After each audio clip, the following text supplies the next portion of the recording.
All right, welcome to this explainer. Today, we're doing a deep dive into the absolutely staggering wealth and the massive ecosystems of 2025's wealthiest individuals. We are looking at a financial landscape right now where fortunes have grown so colossal, the net worths have commas that look like they're just endlessly multiplying. We're going to count down these moguls, we'll explore their unique quirks, and really try to understand the kind of spending power that could, well, pay off your student loans 1,000 times over. So let's start climbing this mountain of extreme wealth. So to kick things off, money doesn't just talk, it screams from the rooftops. And honestly, that hits the nail on the head. We are living in a world where billionaires don't just live rich, they completely define the global economy. They're taking private jets to grab breakfast and casually buying yachts the size of small countries. The individuals we're looking at today are literally rewriting the rulebook of wealth. They aren't just participating in the market, they're actively shaping the digital and physical world that you and I interact with every single day. Starting our wealth ladder at the foundation of the top 10, we've got Nvidia's Jensen Huang coming in at rank 10 with a cool $137.6 billion. He's followed closely by LVMH's Bernard Arnault at number 9 with $138.4 billion, and Google's Sergey Brin taking the 8th spot at $139.5 billion.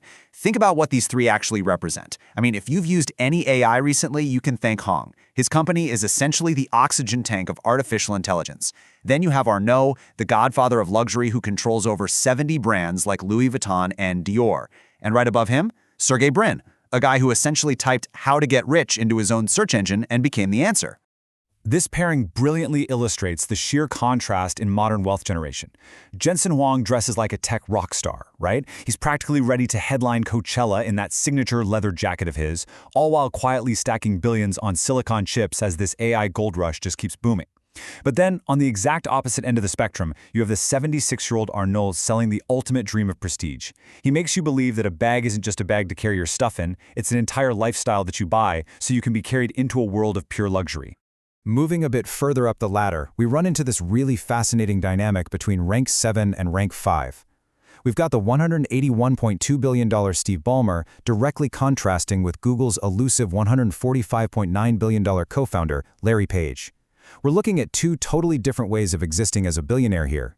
One is loud, incredibly public, and just endlessly energetic, while the other is practically a ghost, operating entirely behind the scenes. The crucial point here is how they choose to spend their time and their resources. Ballmer is an absolute firecracker. He took his Microsoft wealth, bought the LA Clippers, and turned them into a money-making machine. He's out there sweating buckets and screaming on the sidelines because, honestly, he's just having the time of his life. On the flip side, Larry Page vanishes to private islands and casually funds flying cars like it's just a weekend side hustle. Page pulls the strings from the shadows because he knows that in 2025, data is the new diamond, and Google pretty much owns half the digital world. Now take a second to conceptualize all those zeros.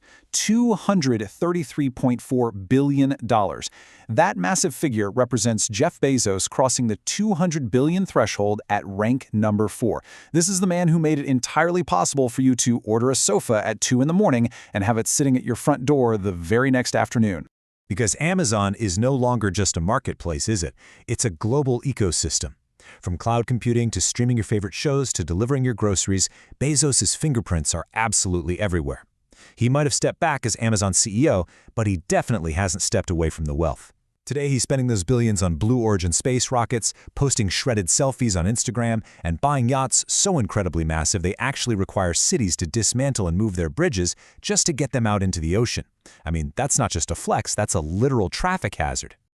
Breaking into the top 3, we have Mark Zuckerberg sitting on a fortune of $254.6 billion.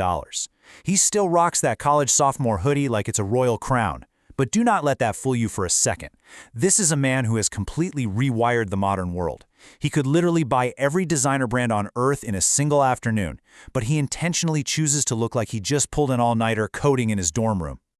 Meta has basically become the digital air we breathe. Whether you're endlessly scrolling through Instagram, messaging on WhatsApp, or wandering around as a VR avatar in Horizon worlds, he is charging us admission to his digital arcade. But off-screen, he's surprisingly reinventing himself. He's out there as a ripped, competitive Jiu-Jitsu fighter, actually winning tournaments. He's really leaning into this ultimate suburban dad life, smoking meats, raising cattle on his Hawaiian ranch, and doing DIY carpentry. He went from the awkward kid in the social network to this highly influential empire builder who casually swaps brisket recipes. Actually, let's pause for a second to compare rank 6 with rank 2, because this perfectly highlights how differently billionaires style their wealth.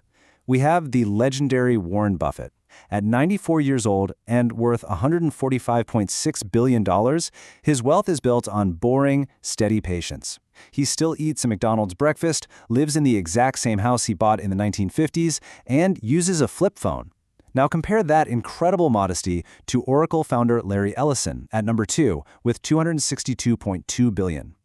Ellison is the James Bond villain of billionaires, and I mean that in the coolest way possible. He owns an entire Hawaiian island, and his yachts are basically floating kingdoms with helipads.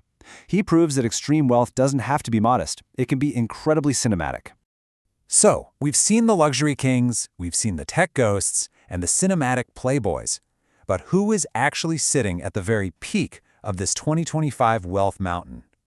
The sheer absurdity of Elon Musk's lead at number 1 is almost hard to wrap your head around. Zuckerberg and Ellison are hovering right around that mid-250 billion mark, which is astronomical in its own right. But then there's Musk at $406.5 billion.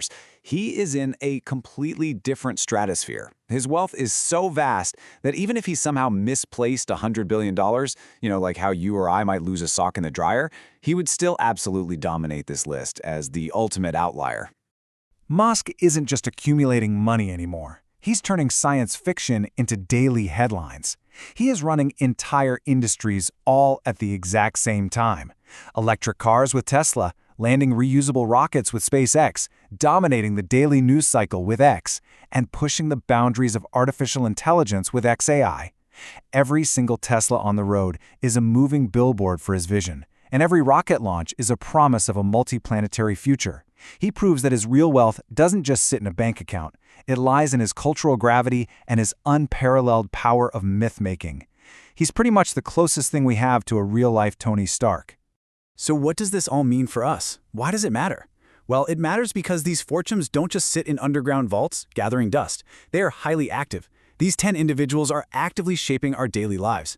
Their wealth builds the rockets that go to space, it powers the AI that is fundamentally changing how we work, it runs the internet we constantly rely on, it dresses the world, and it delivers packages right to our doorsteps.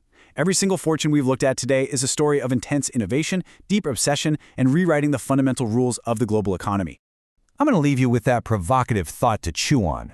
When you look at these astronomical ecosystems of wealth, how many lifetimes would it really take to build this? It definitely makes you want to stop doom scrolling your banking app and start figuring out how to build the next big thing, doesn't it? If you found this explainer valuable, please leave a like, subscribe for more deep dives, and share this with that friend who still thinks $1 million is the absolute peak of wealth. Thanks so much for learning with me today, and I'll see you in the next explainer.